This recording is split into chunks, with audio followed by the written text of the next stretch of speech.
Dinala ng asawa ko ang kanyang kabit sa aming victory party, ngunit nagpanggap siyang hindi ako kilala. Naglakad ako papunta sa VIP table at matatas na nagsalita sa 8 iba't ibang wika. Hinawakan ng chief negotiator ang aking kamay at tinawag akong pamangkin. Nakasakit sa aking mga mata ang kislap ng malalaking chandelier sa grand ballroom ng isang marangyang hotel sa BGC. Daladala ko ang isang tray, suot ang itim na uniforme ng isang waitress, habang pinagmamasdan ko ang aking asawang si Gabriel Lorenzo, na pumapasok sa malaking pinto, nakapulupot ang braso sa ibang babae. Suot ng babaeng iyon ang pulang bestida na nakita ko sa isang sikat na butik sa Greenbelt 3 buwan na ang nakararaan. Nagkakahalaga iyon ng 150,000 at hindi ko iyon binili dahil nang hinayang ako sa pera. Ipinaghila pa ni Gabriel ng silya ang babae sa VIP table, yumuko at may ibinulong sa kanyang tainga. Ngumiti ang babae, ang kanyang mga mata ay nagniningning, at marahan niyang pinasadahan ng daliri ang laylayan ng coat ni Gabriel. Pamilyar ako sa pwestong iyon. Pwesto ko dapat iyon. Jillian, kailangan ng lagyan ng champagne ang table 3. Utos ng head waiter na dumaan sa gilid ko, ni hindi man lang huminto sa paglalakad. Yumuko ako at tiningnan ang natitirang mga baso ng alak sa aking tray. Sa salamin ng baso ay naaninag ko ang aking mukha walang make-up. Ang buhok ay nakapuyod ng mahigpit. Sa aking kaliwang dibdib ay nakapaskil ang aking nameplate. Nakasulat doon ang mga salitang, Temporary Waitress. Hindi kalayuan sa entablado ay may isang malaking pulang banner, Garcia Group of Companies, Successful Overseas Project Signing, and Victory Party. Iyon ay isang piging, para ipagdiwang ang kumpanyang itinatag ng aking lolo. At walang sino man sa kanila ang nakakaalam na ang babaeng nakatayo sa gilid, may bitbit na tray, ang siyang tunay na tagapagmana ng Garcia Group. Naparito talaga ako para mag-abot ng mga dokumento.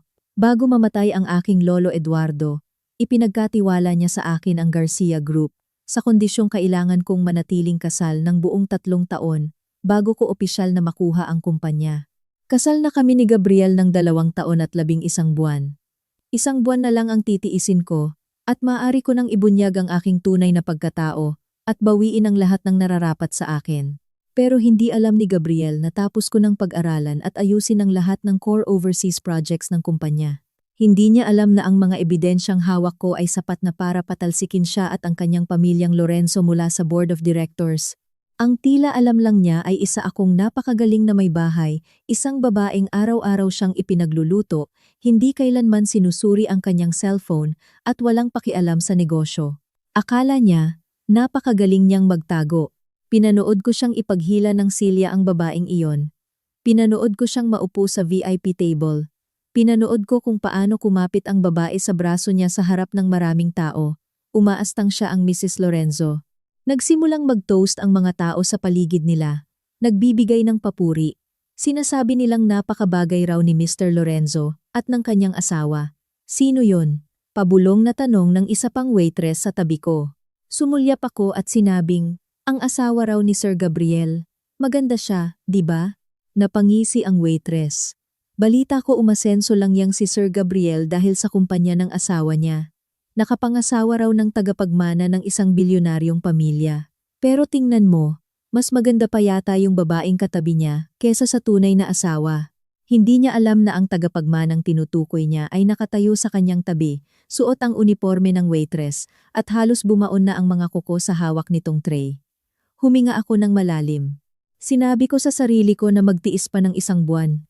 Kapag nakuha ko na ang ebidensya ng paglustay ni Gabriel ng pondo ng kumpanya, at kapag opisyal ko nang namana ang Garcia Group, ipapamukha ko sa kanya kung ano ang sinayang niya. Ngunit hindi ako binigyan ni Gabriel ng pagkakataong magtiis. Tumayo siya, may hawak na wine glass, at tinapik ang mikropono. Tumahimik ang buong ballroom. Lahat ay nakatingin sa VIP table.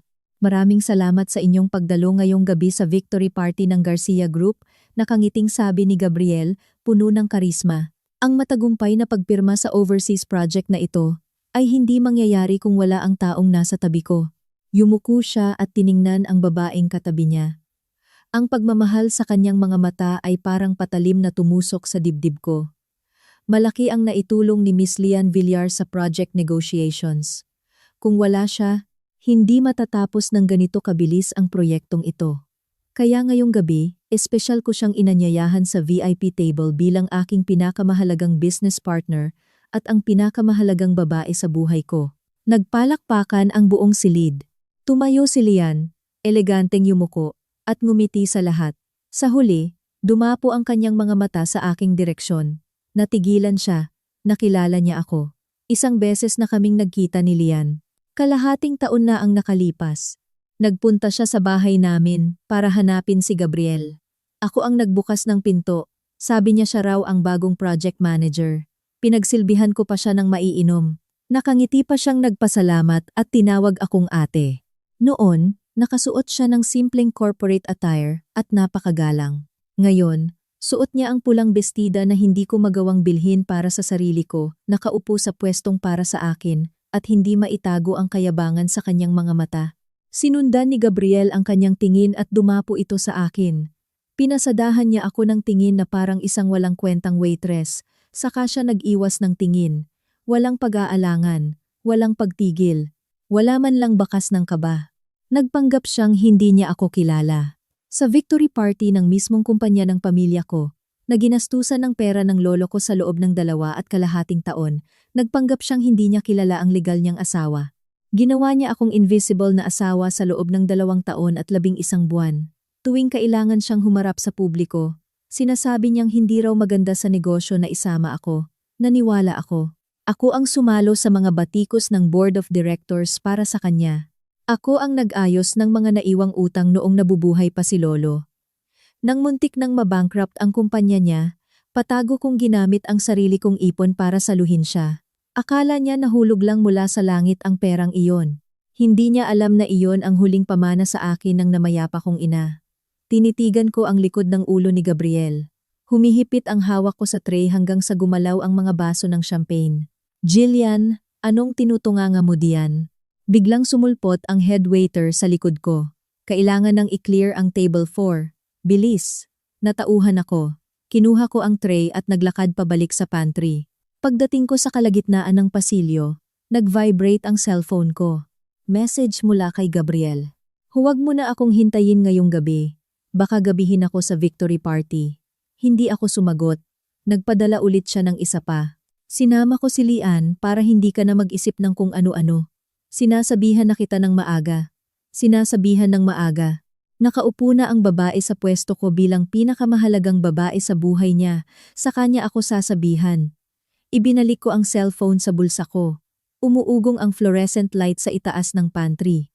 Nakatayo ako sa harap ng lababo, binababad ang mga kamay ko sa malamig na tubig. Tiningnan ko ang sarili ko sa salamin. Tabingi ang nameplate ko. Itinaas ko ang kamay ko para ayusin iyon, at unti-unting humigpit ang hawak ko sa salitang temporary waitress. Narinig ko ang tunog ng matong na takong mula sa likuran ko. Paglingon ko, nakatayo si Lian sa may pintuan.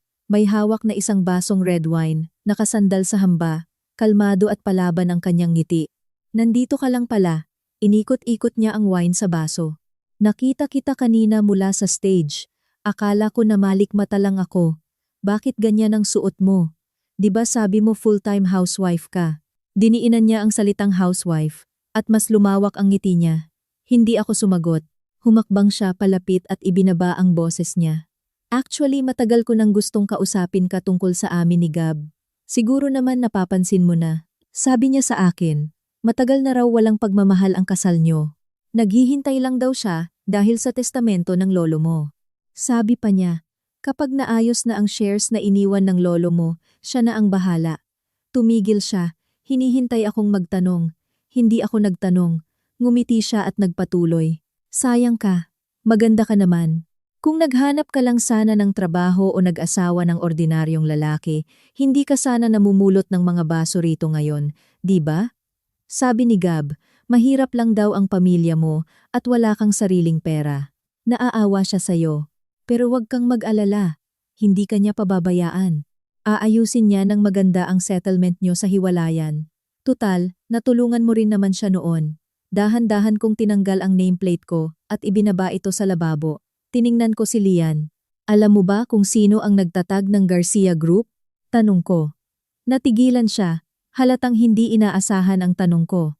Si Lolo Eduardo Garcia, sagot ko. Ang lolo ko.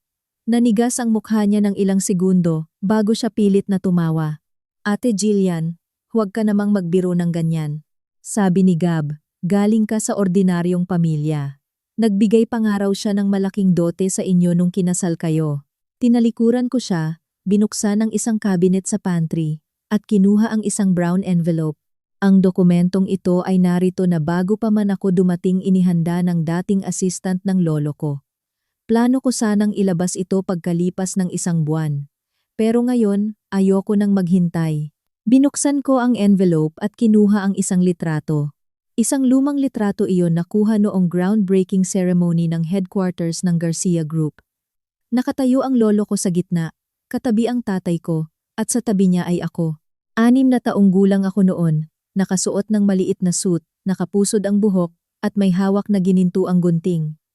Itinapat ko ang litrato sa mukha ni Lian. Tuluyang naglaho ang ngiti niya. Imposible yan, umatras siya, sabi ni Gab. Walang kwenta kung ano ang sinabi niya, ibinalik ko ang litrato sa envelope. Kalmado ang boses ko. Ang mahalaga ay ito, ang taong nakaupo ngayon sa VIP table, na gumagamit ng kumpanyang itinatag ng pamilya ko para magpa-party, at bumibili ng damit mo gamit ang dibidendo mula sa shares ng lolo ko. Anong karapatan niyang utusan akong maglinis ng baso? Ilang beses nagbago ang kulay ng mukha ni Lian. Bumuka ang bibig niya, pero walang lumabas na salita. Kinuha ko ulit ang nameplate ko, ikinabit ito sa dibdib ko, at inayos ang buhok ko sa harap ng salamin. Gusto mong maging Mrs. Lorenzo? Ibibigay ko sa'yo. Tiningnan ko ang sarili ko sa salamin. Pero tandaan mo to, ang upuang inuupuan mo ngayon, ako ang nagbigay niyan. Kapag binawi ko yan, ni sa pintuan ng kumpanyang ito, hindi ka makakapasok. Naglakad ako palampas sa kanya, sinadyang ibangga ang balikat ko sa braso niya. Natapon ang red wine sa hawak niyang baso, at tumalsik ito sa kanyang mamahaling pulang bestida. Ay, nilingon ko siya. Nadumihan ang bestida mo. Sayang! 150,000 pa naman yan. Kinagat niya ang labi niya sa inis.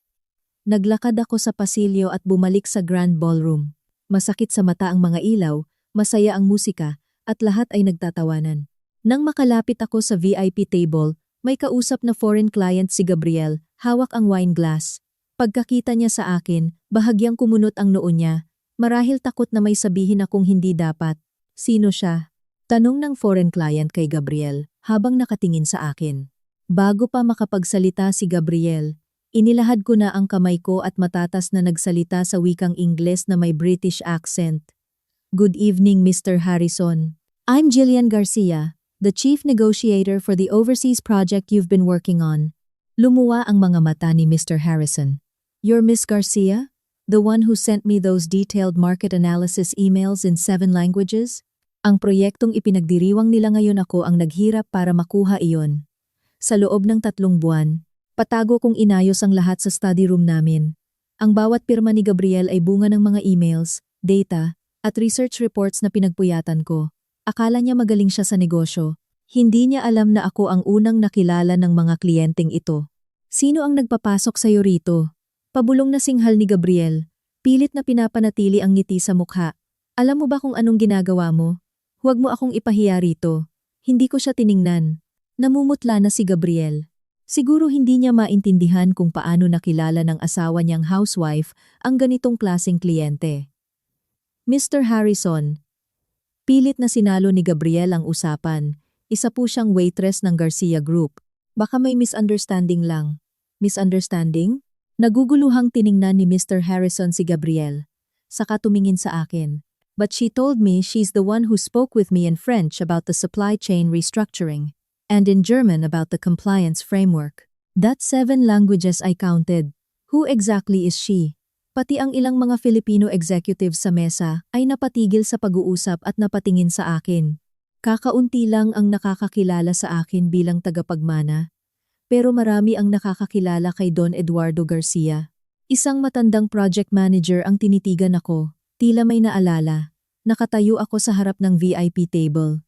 Suot ang itim na uniforme at nameplate na temporary waitress. Pero mas alam ko pa sa kanila ang bawat detalye ng proyektong ito. Dahil ang bawat detalye nito ay ako mismo ang bumuo. Jillian, nanggigil na bulong ni Gabriel. Kung gagawa ka ng gulo rito, ipapapunta ko ang security. Ipapapunta mo ang security para ano? Tiningnan ko siya ng diretso sa mata. Para palabasin ako? O para magpanggap na hindi mo ako kilala sa pangatlong pagkakataon? Tila nahigop ang hangin sa paligid. Narinig ng ilang tao ang sinabi ko. Palipat-lipat ang tingin nila sa amin ni Gabriel. Hindi ko namalayan na nakalabas na rin pala si Lian mula sa pantry, nakatayo sa gilid ng karamihan at namumutla ang mukha habang nakatingin sa akin. Bumuka ang bibig ni Gabriel para magsalita, nang biglang may tumayo mula sa isang madilim na sulok ng ballroom.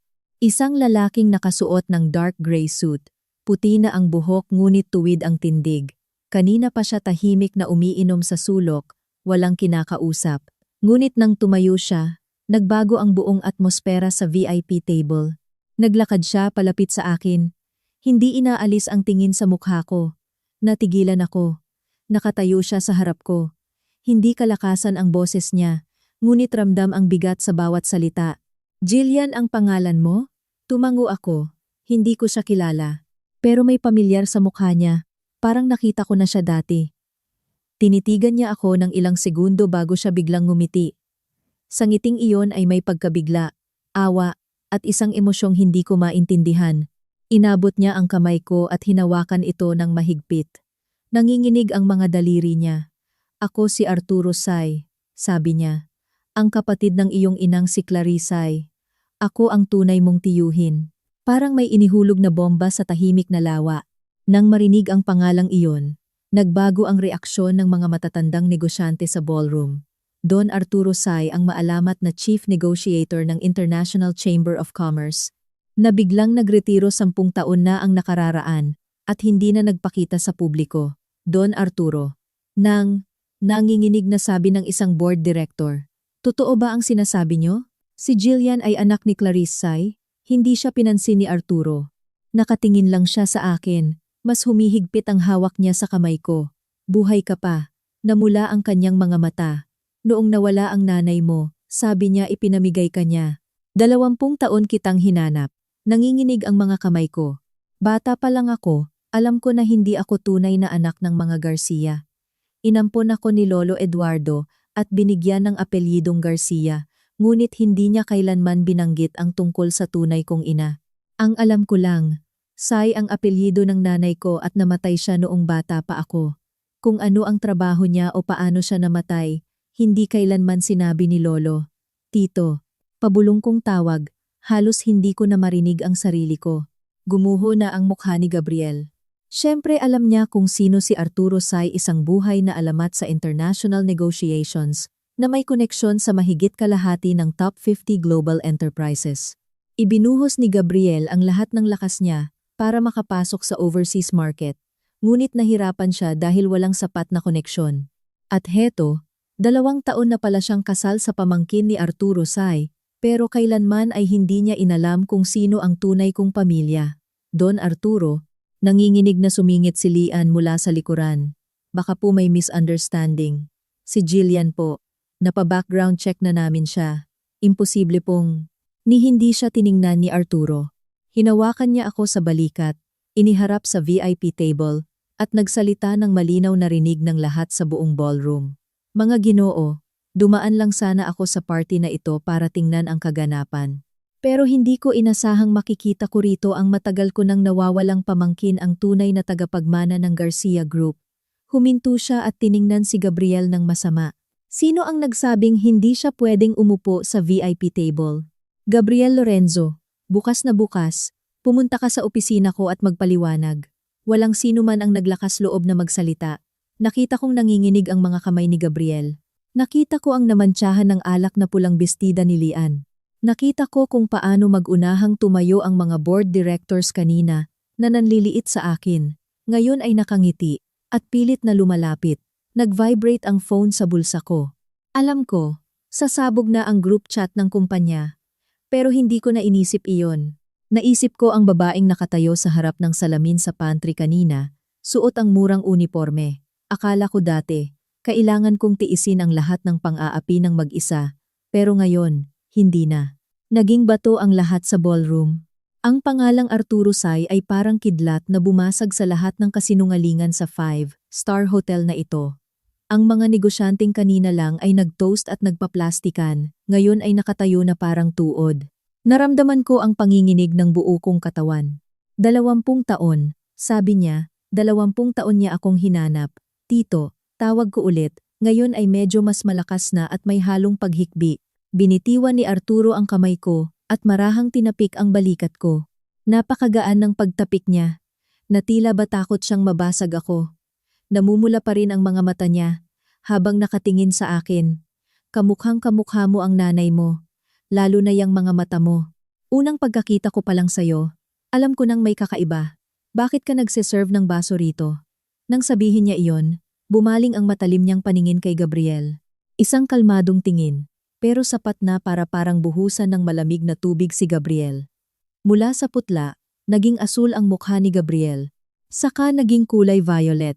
Nanginginig ang labi niya bago siya nakapagsalita, "Di Don Arturo. Sigurado po akong may misunderstanding." Anong misunderstanding? Kalmado pa rin ang boses ni Arturo, ngunit puno ng awtoridad. Sabi niya, Jillian ang pangalan niya. Sabi ko, pamangkin ko siya. Saan banda ang misunderstanding? Nabulunan si Gabriel. Parang isdang isinampa sa lupa na naghahabol ng hininga. Hindi na nakapagpigil si Lian. Sumugod siya mula sa likod at hinawakan ang braso ni Gabriel. Gab, di ba sabi mo walang pamilya si Jillian? Matinis ang boses niya, parang kukong iginuguhit sa salamin. Di ba sabi mo inampon lang siya ni Don Eduardo Garcia at walang kwenta ang background niya? Nang marinig ito ng mga tao, napasinghap silang lahat. Nagbago ang tingin sa akin ng mga board directors na kanina lang ay inaalipusta ako.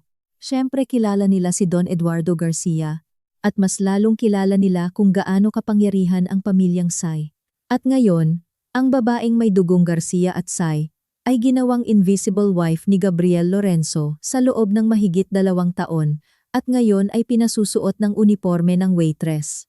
Miss Lian, mahinang sabi ko, pero sapat para marinig ng lahat. Tama ka, inampun ako ni Lolo Eduardo. Pero hindi ibig sabihin nun, papayag na lang akong gawin ninyong tanga. Namutla si Lian. Hindi niya inaasahan na ang inaakala niyang hamak na waitresses ay kayang ipahiya siya sa harap ng maraming tao. Sa wakas, nakabawi si Gabriel at sinubukang iligtas ang sitwasyon. Humakbang siya at humarang sa pagitan namin ni Lian. Pinalitan niya ang kanyang ekspresyon at ibinalik ang mukha ng isang malambing, mapagmahal at nag-aalalang asawa. Jillian, huwag kang mag-isip ng masama. Lumambot ang boses niya. Ako ang may kasalanan ngayong gabi. Hindi ko lang napag-isipan ng maayos. Gusto ko lang sana na magpahinga ka na lang sa bahay. Hindi inasahang magiging waitress ako rito. Pinutol ko siya. Gabriel, noong pinasuot mo sa akin ang uniforme ng waitress, naisip mo ba ang kahihinatnan nito? Noong pinalabas mo sa lahat ng bisita na hindi mo ako kilala? Naisip mo ba ang kahihinatnan nito? Noong pinaupo mo si Lian sa VIP table? Naisip mo ba? Hindi malakas ang boses ko. Pero bawat salita ay parang pako na ibinabaon sa mukha niya. Nagsimulang magbulungan ang mga tao. May mga palihim na naglalabas ng cellphone para kumuha ng video. Narinig ko ang sunod-sunod na tunog ng camera shutter. Jillian. Pumiyok na ang boses ni Gabriel. Ang perpektong maskara na iningatan niya sa loob ng 2 taon ay tuluyan ng nawasak. Bakas ang panggigigil at galit sa kanyang mga mata, na tila gusto niya akong kainin ng buhay. Tama na. 2 salita lang ang binitawan ni Arturo. Pero agad na nanigas si Gabriel, na parang pinindot ang pause button. Lumingon sa akin si Arturo, muling bumalik ang lambing sa boses niya. Jillian, bakit ka nga pala naging waitress dito ngayon? Siya po ang nag-utos sa akin, sagot ko. Sabi niya kulang daw sa tao ang party, kaya pinatulong niya ako. Kulang sa tao? Tinaas ni Arturo ang kilay niya at tumingin kay Gabriel. Mr. Lorenzo, kulang pala sa tao ang victory party niyo, kaya asawa mo pa ang ginawa mong waitress. Habang ikaw naman, nakaupo sa VIP table kasama ang ibang babae, na mula hanggang leeg si Gabriel. Gusto niyang magpaliwanag, pero walang boses na lumabas sa bibig niya. Nakatayo lang si Lian sa tabi, takot na, at baka sa mukha niya ang matinding inggit habang nakatingin sa akin. Don Arturo, sumingit ang isang matandang direktor. May patunay po ba kayo na anak ni Clarice ay si Jillian? Kasi matagal na pong balita na ang anak ni Clarice ay ano? Nanlamig ang tono ni Arturo. Ay matagal nang patay? O matagal nang nawawala? Napaatras ang direktor at hindi na nakapagsalita. Kumuha ng wallet si Arturo mula sa bulsa ng kanyang suit. Binuksan niya ito at nilabas ang isang luma at naninilaw na litrato. Inabot niya ito sa akin. Sa litrato ay isang batang babaeng nakasuot ng puting bestida, nakatayo sa ilalim ng isang puno, nakangiti ng napakadalisay. Ang kanyang mga mata ay eksaktong kapareho ng nakikita ko sa salamin. Ito ang nanay mo, nanginginig na sabi ni Arturo. Noong umalis siya, 3 taong gulang ka pa lang, sabi niya ipamimigay ka niya. Hindi ako pumayag, nag-away kami. Hindi ko inakalang iyon na pala ang huling pagkikita namin. Tuluyan nang bumagsak ang mga luha ko. Ilang taon kong inisip kung ano ang hitsura ng tunay kong ina. Hindi siya kailanman binanggit ni Lolo. Maging ang mga matatandang katulong sa bahay ay takot na takot banggitin ang pangalang Clarice, parang isang bawal na salita. Ang alam ko lang, namatay siya ng bata pa. Hindi ko alam kung paano o kung bakit niya ako ipinamigay. Bakit niya ako ipinamigay? Narinig kong nagtatanong ang sarili kong boses. Paos at basag. Natahimik ng ilang segundo si Arturo bago siya sumagot ng malakas. Isang sagot na nagpaputla sa lahat ng nasa paligid. Dahil gusto niyang iligtas ang buhay mo. Bumagsak ang katahimikan sa buong ballroom. Hindi na lang pangit ang kulay ni Gabriel. Isa itong mukha ng taong tuluyan ng nawasak. Ngayon lang siguro nagsingkin sa kanya na ang asawang tinawag niyang walang kwenta at walang background ay may 2 pinakamalakas na dugo sa Pilipinas, ang mga Garcia at ang mga Say. Jillian, ibinalik ni Arturo ang litrato sa wallet niya. Tumingin siya sa akin na may matinding awa bilang isang nakatatanda. Komplikado ang nangyari noon. Ipapaliwanag ko sa iyo ng dahan-dahan. Pero ngayon, sabihin mo sa akin, gusto mo pa bang manatili rito? Umiling ako. Mabuti. Humarap si Arturo sa lahat ng bisita at binitawan ang mga salitang hinding-hindi ko makakalimutan. Ngayong gabi, ako ang magpapasya para kay Jillian. Itutuloy ang proyektong ito, pero papalitan ang nagpapatakbo. Kung may tutol, magsalita na ngayon. Walang kumibo. Tuluyan ng gumuho si Gabriel. Bumuka ang bibig niya na parang may gustong sabihin, ngunit sa talim ng tingin ni Arturo, wala siyang nasabi. Si Lian ay tulala na lang. Ang mantsa ng red wine sa kanyang pulang bestida ay tila tumatawa sa kanya at sa lahat ng kayabangan niya kanina. Nagsimulang magsitakbuhan ang mga board directors palapit sa amin, nag-uunahan sa pagbati kay Arturo at sa akin. Miss Garcia, bakit hindi niyo agad sinabi na kayo pala ang pamangkin ni Don Arturo? Miss Garcia, pasensya na po kanina. Miss Garcia, matagal na rin naming alam na kayo talaga ang key person sa proyektong ito. Habang pinakikinggan ko ang mga balimbing na ito, wala akong naramdamang tuwa. Pagod lang. 2 taon akong naging sunod-sunuran sa ginintuang hawla ni Gabriel. Inaakalang kailangan kong tiisin ang lahat ng sakit. Akala ko, ito ang tadhana ko. Pero ngayon, alam ko na. Ang lahat ng sakit na iyon ay isang script lang na ginawa ng iba para sa akin.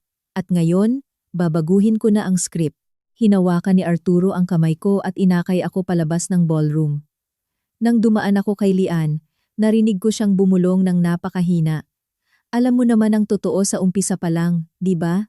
Hindi ako huminto, pero alam kong tama siya. Matagal ko nang alam na karapat-dapat ako sa lahat ng magagandang bagay sa mundo. Pinili ko lang maniwala na papahalagahan ni Gabriel ang kabutihan ko. Ngayon, alam ko nang nagkamali ako ng husto. Pagdating sa pinto, lumingon ako saglit. Nakatayo lang si Gabriel sa gitna, parang tinanggalan ng buto. Ang mga dokumento ng proyekto sa VIP table ay nagkalat sa sahig. Ang red wine ay tumulo sa mga puting papel, parang isang nalantang bulaklak. Ang lahat ng data, lahat ng presentation, lahat ng pinagpuyatan ko, lahat iyon ay basang-basa na ng alak, hindi na mabasa. Katulad ng aming kasal, na noong pinunit na ang maskara, hinding-hindi na maibabalik pa. Inilabas ako ni Arturo mula sa hotel. Malamig ang hangin ng gabi. Hinampas nito ang mukha ko. Nililipad ang nakakasakal na hangin mula sa ballroom. Nakatayo ako sa harap ng revolving door. Pinagmamasdan ang mga nagtataasang building ng BGC. Pakiramdam ko, para akong nanaginip. Nilalamig ka ba? Hinubad ni Arturo ang kanyang suit jacket at ipinatong sa mga balikat ko. Napakalaki ng jacket at may amoy ng cedarwood at sandalwood. Binalot ako nito na parang isang mainit na kumot. Tiningnan ko ang mamahaling handmade suit na ito at napaisip, buong buhay kong naging full-time housewife, ni hindi man lang ako nakabili ng disenteng cashmere coat para sa sarili ko. Laging sinasabi ni Gabriel, nasa bahay ka lang naman, bakit kailangan mo pa ng magandang damit? Jillian, nakatayo si Arturo sa harap ko, napakalambot ng boses niya, tila takot na magulat ako. Gusto mo bang sumama sa akin umuwi? Umuwi? Ang salitang iyon ay parang martilyo na tumama sa puso ko. Kailan ko ba huling narinig ang salitang uwi? Ang malaking bahay ng pamilya Garcia ay pag-aari ko. Pero mula nang mamatay si Lolo, isa na lang itong walang lamang bahay na pinag-aagawan ng mga kamag-anak. Ang bahay naman ni Gabriel ay nakapangalan sa kanya, ni hindi man lang hiningi ang opinyon ko sa pag-design nito. Kailan ba ako nagkaroon ng totoong pamilya? Ako. Nanginginig ang boses ko. Hindi ako minadali ni Arturo. Tahimik lang siyang nakatayo roon. Hinahaba ng poste ng ilaw ang anino niya. Puti na ang kanyang buhok, ngunit matikas pa rin ang kanyang tayo. Parang isang matandang puno na hindi natitinag ng bagyo. Ang lolo mo. Maingat na pinili ni Arturo ang mga salita niya. Alam kong pumanaw na si Eduardo Garcia noong 1 taon. Siguradong nahirapan ka sa pag-aasikaso ng Garcia Group mag-isa. Natigilan ako. Paano niyo po nalaman? Ngumiti siya ng mapait. Akala mo ba napadaan lang talaga ako rito? Nabalitaan kong dadalo rito ang ilang matatandang tauhan ng Garcia Group kaya ako pumunta. Ilang taon na rin akong naghahanap ng impormasyon tungkol sayo. Pero tuwing may nakikita akong clue, bigla itong napuputol. Tiningnan niya ako. Taglay ang 20 taon ng pagsisisi at pagmamahal. Napakagaling kang itago ng lolo mo. Inilagay niya ang pangalan mo sa family tree ng mga Garcia, pero hindi niya kailanman sinabi ang tunay mong pagkatao. Alam kong gusto ka lang niyang protektahan, pero dahil doon, kinailangan kitang hanapin ng napakatagal. Si Lolo. Nag-init na naman ang mga mata ko. Wala siyang sinabi sa akin tungkol sa nanay ko. Hindi talaga niya sasabihin. Bumuntong hininga si Arturo. Maraming sangkot sa nangyari noon. Inampon ka niya para tuluyan ka ng makalayo sa lahat ng gulo at hidwaan ng mga SY. Pero hindi niya inaasahang, no, may kutob na ako kung ano iyon, pero takot akong magtanong. Tahimik lang si Arturo ng ilang segundo, bago niya iniiba ang usapan. Sabi mo kanina, ikaw ang nakipag-deal sa proyektong iyon? Tumango ako, gamit ang ilang wika. 8, tinaas ni Arturo ang kanyang kilay, nawala ang lungkot at napalitan ng isang tunay na ngiti. Kung alam lang ng nanay mo kung gaano kagaling ang anak niya, siguradong ipagmamalaki ka niya. Nang banggitin niya ang ina ko, sumikip ang dibdib ko. Marami akong gustong itanong, anong klaseng tao ba siya? Bakit niya ako ipinamigay? Paano siya namatay? Pero bumara sa lalamunan ko ang lahat ng iyon. Walang lumabas na salita. Huwag tayong magmadali.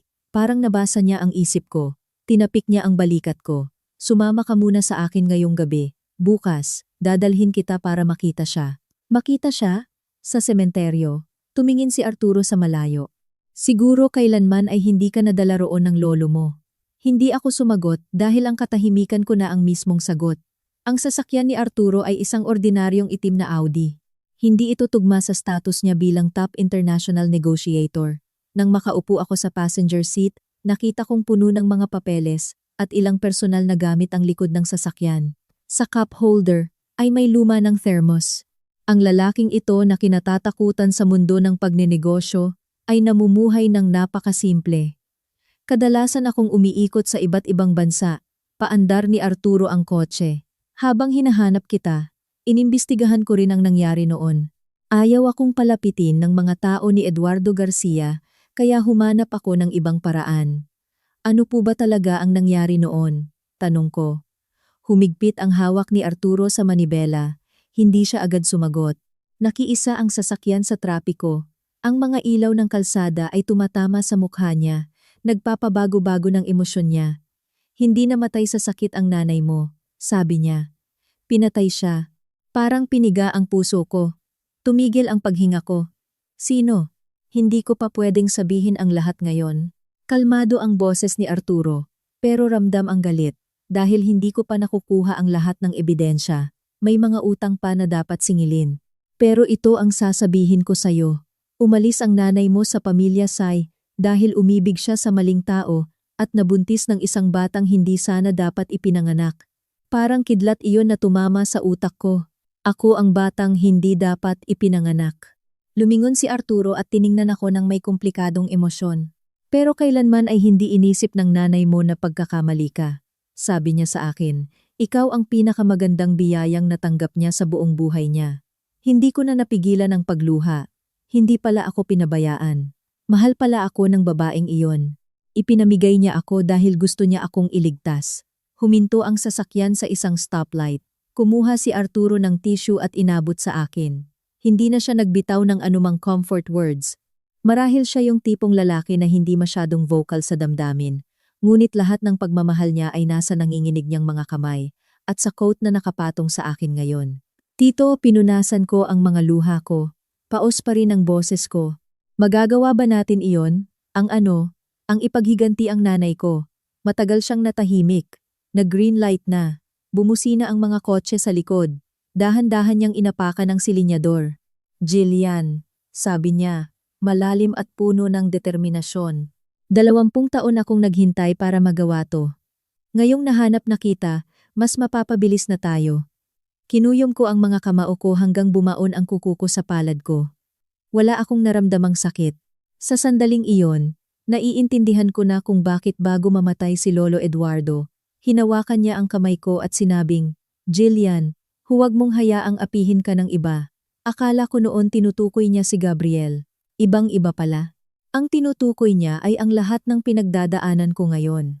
Pumasok ang sasakyan sa isang high-end subdivision sa Ortigas, Pasig at huminto sa isang malaking bahay. Pinatay niya ang makina, pero hindi siya agad bumaba. Humarap siya sa akin, seryoso ang mukha. May kailangan akong linawin sa'yo, sabi niya. Ang lalaking pinakasalan mo ay may kinalaman sa nangyari noon. Nanigas ang likod ko, anong ibig niyong sabihin? Si Gabriel Lorenzo.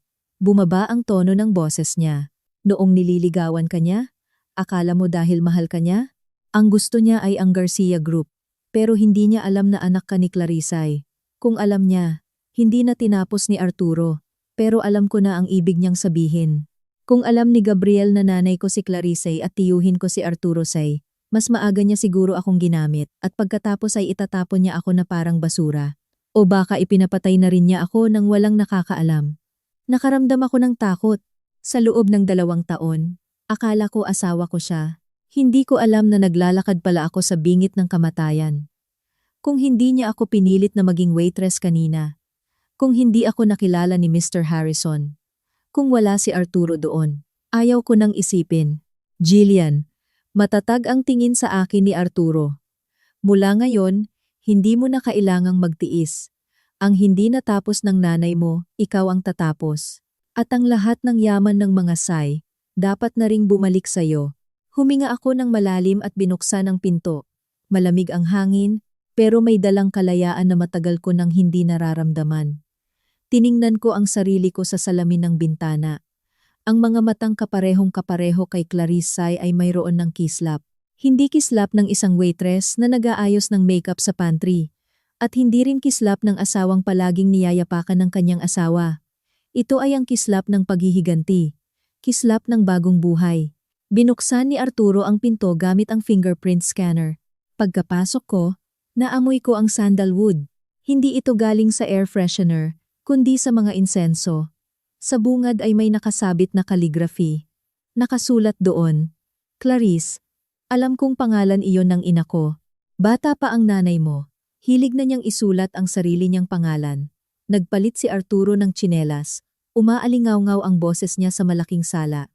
Sabi niya, pinakamaganda raw ang pangalan niya. Kasi ang lolo mo raw. Isang buwan naghanap sa diksyonaryo para mahanap ang pangalang yan. Nakatayo ako sa harap ng calligraphy. Pinagmamasdan ang bawat kurba ng letra. Inisip ko ang isang batang babae na nakapusod, nakadapa sa lamesa, dahan-dahang isinusulat ang pangalan niya. Pasok ka, tawag sa akin ni Arturo. May ipapakita ako sa'yo. Hindi masyadong malaki ang sala at sobrang simple ng disenyo. May puting sofa, gray na carpet, at sa coffee table ay may isang English book na nakabukas. Ang pinakakapansin-pansin ay isang glass display cabinet sa tabi ng TV. Lumapit si Arturo. May kinuha siyang susi at binuksan ito.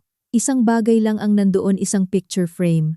Sa litrato ay may isang lalaki at isang babae. Ang lalaki ay gwapo, kamukha ni Arturo pero mas bata at mas mayabang. Ang babae sa tabi niya ay nakasuot ng puting bestida. Kulot ang dulo ng buhok at napakaganda ng ngiti. Kamukhang-kamukha ko siya tuwing tinitingnan ko ang sarili ko sa salamin. Ang lolo sa side ng nanay mo at ang nanay mo. Inabot sa akin ni Arturo ang picture frame. Kuha yan noong nakapasa siya sa universidad. 19 na taong gulang siya noon. Kinuha ko iyon at hinaplos ang salamin. Kumikinang ang mga mata ni Clarice Sai. Punong-puno siya ng pagmamahal. Iyon ang klase ng babaeng lumaki ng punong-puno ng pag-aaruga. Matalino siya, patuloy ni Arturo. Nakapasok sa pinakamagandang universidad. Kumuha ng International Economic Law. Gusto sana ng lolo mo na siya ang magmana ng kumpanya namin. Pero sabi ng nanay mo, gusto muna niyang makita ang mundo. Pumunta ba siya? Pumunta. Tumango si Arturo. Nag-exchange student siya sa Europe.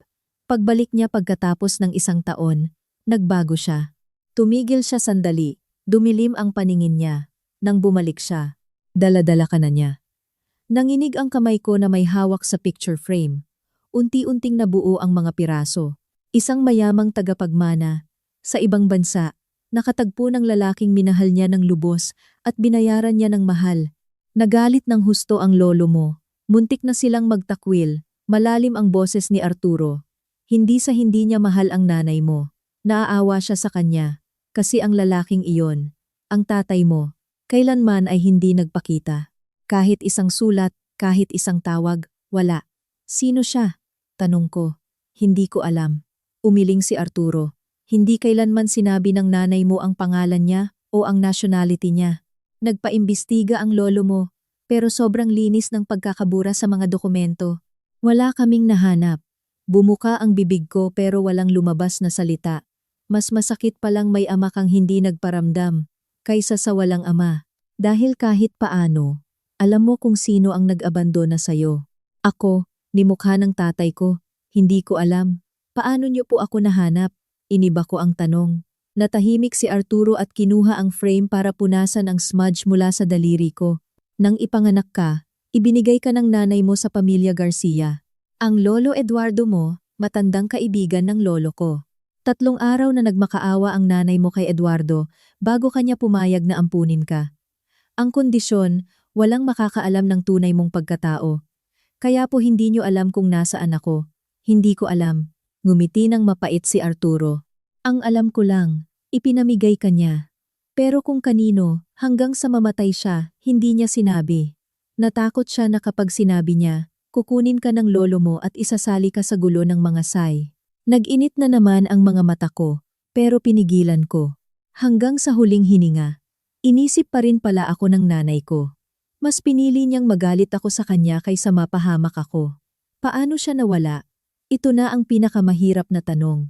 Binalik ni Arturo ang frame sa cabinet. Hindi siya agad sumagot. Pumunta siya sa kusina at nagsalin ng 2 basong tubig. Napakabagal ng kilos niya, tila pinapakalma niya ang sarili niya. Car accident, sabi niya, masyadong kalmado ang boses. Nagmamaneho siya papuntang Antipolo. Sa isang blind curve, nahulog ang kotse niya sa bangin.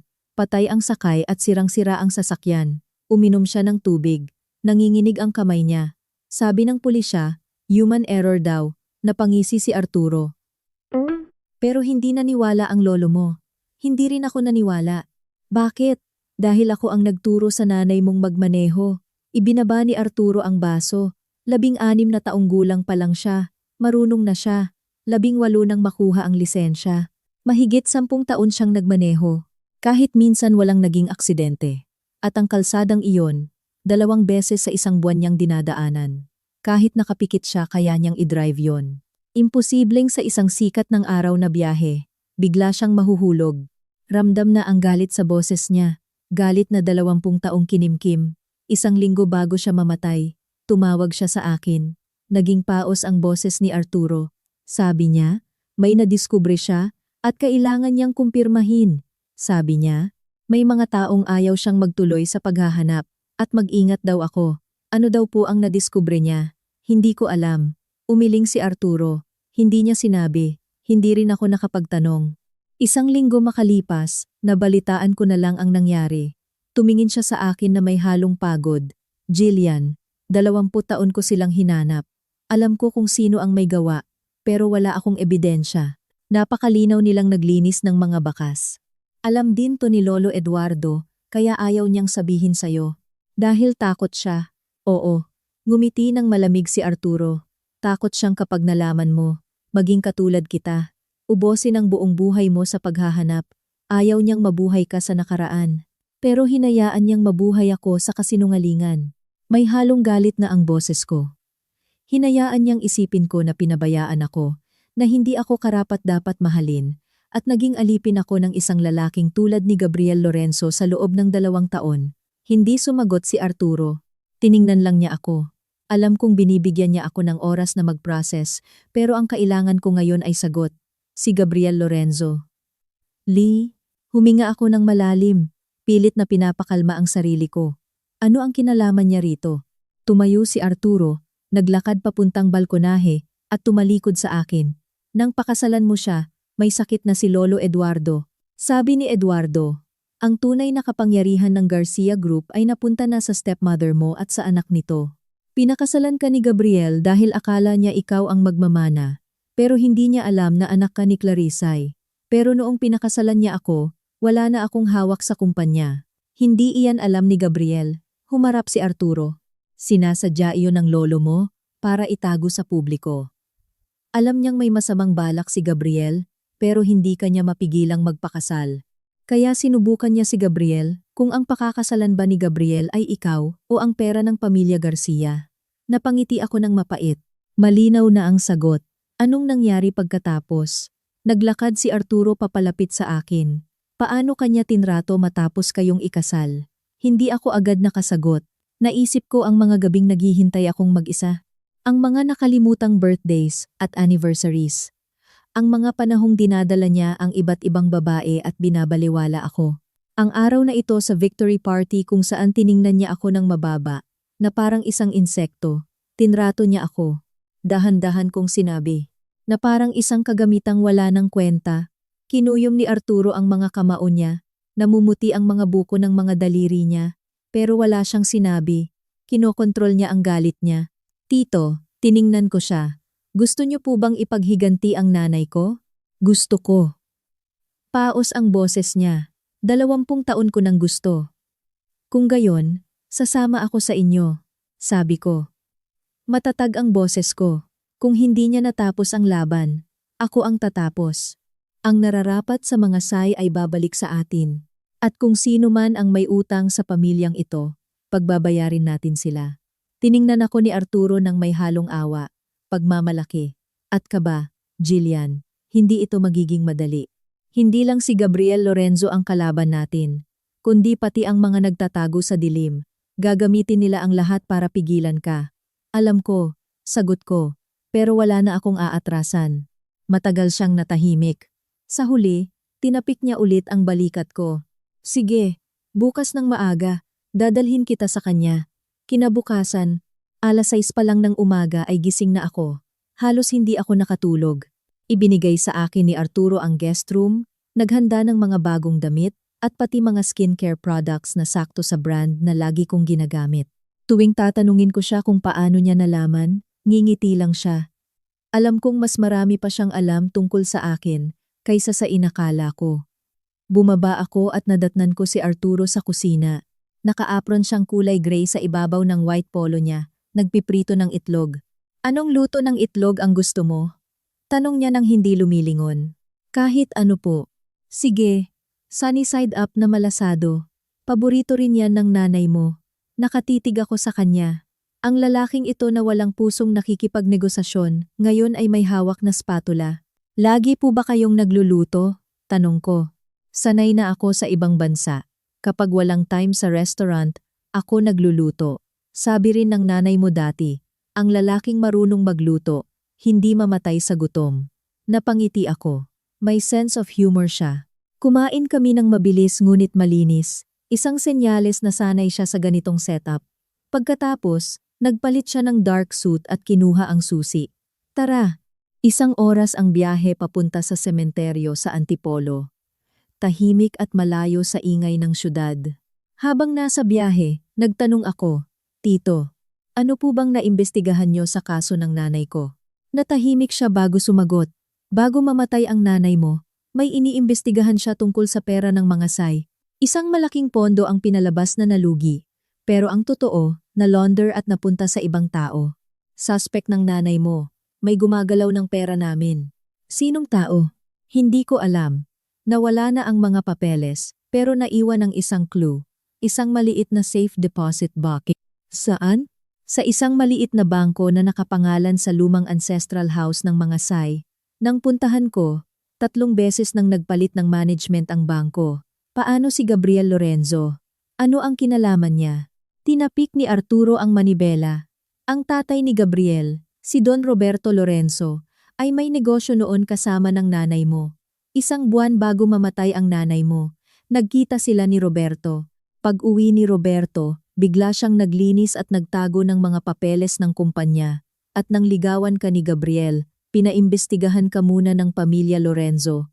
Unti-unti ko nang naiintindihan. Pinakasalan ako ni Gabriel dahil isa akong banta kung sakaling ako pala ang anak ni Clarice Say. Sa pamamagitan ng pagkontrol sa akin, masisiguro nilang hindi lalabas ang lihim. Huminto ang sasakyan sa Heritage Memorial Park. Kumuha si Arturo ng isang bouquet ng white lilies, paborito ng nanay mo. Sabi niya ang puting liryo, malinis, walang bahid ng dumi ng mundo. Naglakad kami sa sementeryo hanggang huminto kami sa isang puno ng pino. Sa harap nito ay may lapida na may 7 letra. Puntod ni Clarice Say. Walang taon ng kapanganakan, walang pangalan ng anak, walang pangalan ng asawa. Napakalinis. Para bang ang buong sikreto ng babaeng ito ay inilibing na rin. Lumuhod ako at inilapag ang mga bulaklak. Hinawakan ko ang malamig na lapida. Bumara sa lalamunan ko ang lahat ng gusto kong sabihin. Ma, umiiyak kong bulong. Nandito na ako. Umihip ang hangin. Pinatunog ang mga sanga ng puno. Pakiramdam ko ay naamoy ko ang mga liryo. Tahimik lang si Arturo sa likuran ko. Kumuha siya ng sigarilyo pero hindi niya ito sinindihan. Ayaw niyang may naninigarilyo sa harap niya. Mahinang sabi niya, bakit ganito lang ang nakasulat sa lapida? Nanginginig kong tanong. Hindi pumayag ang lolo mo na gawing maganda. Sabi niya, may nagawang kasalanan ang nanay mo kaya hindi siya karapat-dapat. Nakatakda na sana siyang ikasal sa ibang pamilya para sa negosyo. Pero nabuntis siya. Sinira niya ang reputasyon ng pamilya. Dahil lang nagmahal siya, gigil kong sabi. Sa mata ng lolo mo, iyon ang pinakamalaking pagkakamali. Nakayuko si Arturo. Pinalayas siya ng lolo mo at pinagbawalang tulungan. Nang malaman ko at bumalik ako mula sa abroad, wala na siya. Tumayo ako. Buhay pa ba si lolo? Buhay pa. Nasa nursing home. Malabo na ang isip, pero malakas pa ang katawan. Dapat ko ba siyang puntahan? Huwag muna. Kahit malabo na ang isip niya, marami pa rin ang sumusubaybay sa kanya. At yung safe deposit box? Tanong ko. Kumuha si Arturo ng papel. Iniwan ng nanay mo ang address. Sa Ancestral House, 23 Balete Drive, sa likod ng pangatlong poste sa basement. Pero nagiba na ang lumang bahay, ginawa ng commercial building at parking lot. Napabuntong hininga ako. Paano tayo ngayon? Tingnan natin mamaya. Sa ngayon, huwag ka munang bumalik. Ang asawa mong si Gabriel, paniguradong naghahanap na sayo. Totoo nga. Pagka-uwi namin sa safe house ni Arturo sa Ortigas, tumunog ang cellphone ko, si Gabriel. Huminga ako ng malalim bago ko sinagot. Hello, Jillian, nasaan ka? Buong gabi kitang hinanap. Halatang nagpapanik ang boses niya. Bakit bigla kang umalis? At bakit kasama mo si Don Arturo? Huwag ka nang magkunwari, Gabriel, malamig kong sabi. Ano? Jillian, maniwala ka, mahal kita. Walang kinalaman. Sabihin mo sa akin kung ano ang kinalaman ng tatay mong si Roberto sa nanay ko. Katahimikan sa kabilang linya. Jillian, At iba ang iniisip mo. Mag-usap tayo. Ayoko. Makikipagdiborsyo ako sa'yo. At ang tungkol sa tatay mo, ako na ang aalam. Pinatay ko ang tawag at blynock siya. Nakaramdam ako ng kakaibang tapang. Wala nang atrasan. Makalipas ang ilang araw, ipinatawag ako ng tatay ni Gabriel, si Don Roberto Lorenzo. Pinapunta niya ako ng mag-isa sa headquarters nila. Pagpasok ko sa opisina niya sa 28th floor, seryoso siyang naninigarilyo ng sigar. Diretsuhin na natin, sabi ni Don Roberto. May nakuha ka bang gamit galing kay Clarisay? Ang safe deposit box ba? Nasa iyo na? Bakit, Don Roberto? Takot ka ba? Matapang kong sagot. Nagbago ang mukha niya. Jillian, huwag kang matigas ang ulo. Kung anuman ang nalaman mo, walang magandang maidudulot iyon sa'yo. Kung gusto mo ng pera o hiwalayan niyo ni Gab, ibibigay ko. Pero itigil mo ang pag-iimbestiga. Pinakitaan niya ako ng pera at kapangyarihan. Kung tutuusin, napakadali sanang tanggapin. Pero naalala ko ang nanay ko. Hahanapin ko ang naiwan ng nanay ko, Don Roberto. At kung may kasalanan kayo, pagbabayaran ninyo iyon. Tinalikuran ko siya bago pa siya makasigaw. Nang ikwento ko ito kay Arturo, natawa siya. Matapang. Pinakaba mo lalo si Roberto. Pero kailangan na nating magmadali. Pinuntahan namin ni Arturo ang nagbenta ng mga data ng defunct na bangko. Si Ricardo, ang dating assistant ng nanay ko. Nakita namin siya sa isang maalikabok na warehouse sa Caloocan, puno ng lumang files. Nang makilala niya ako bilang anak ni Clarice, nalungkot siya. Wala sa bangko ang safe deposit box na iyon. Sabi ni Ricardo habang iniaabot sa akin ang isang lumang dokumento. Ginamit ng nanay mo ang ama ng Sai Asset Management, isang private company ng lolo mo, Pag-asa. Nagtungo agad kami ni Arturo sa lumang ancestral house ng mga Sai sa New Manila. Inaasahan namin na makikita namin doon ang lolo kong may demensya. Pagpasok namin sa bakuran, nandoon ang isang napakalaking puno ng balete. Sa ilalim ng puno, sabi ni Arturo, humukay siya gamit ang pala at nakakita kami ng isang maliit na bakal na kahon. Binuksan namin ito.